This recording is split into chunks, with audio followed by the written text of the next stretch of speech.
Iran Israel যুদ্ধবিরতি নিয়েও শুরু হলো নতুন উত্তাপ। যুক্তরাষ্ট্রের প্রেসিডেন্ট ডোনাল্ড ট্রাম্প সরাসরি ক্ষোভ ঝাড়লেন ইসরায়েলের উপর।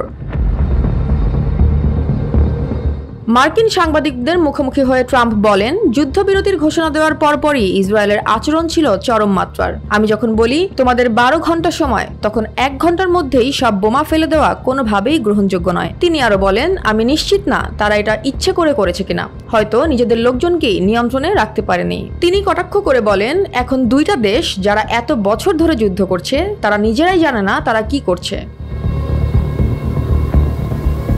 মেরিন ওয়ানে ওঠার আগে সাংবাদিকদের সঙ্গে এভাবেই নিজের হতাশা প্রকাশ করেন ট্রাম্প। তবে ট্রাম্প আবারও স্পষ্ট করেন, যুদ্ধবিরতির সিদ্ধান্ত এখনও কার্যকর। ট্রুথ সোশ্যালে দেওয়া এক পোস্টে তিনি দাবি করেন, ইসরায়েল এখন আর ইরানে হামলা করছে না, সব যুদ্ধ বিমান ফিরে আসছে, তারা ইরানের আকাশে বন্ধুসুলভ ওয়েভ করেই ফিরে যাচ্ছে। তিনি আরো জোর দিয়ে বলেন, কেউ আহত হবে না, যুদ্ধবিরতি কার্যকর আছে।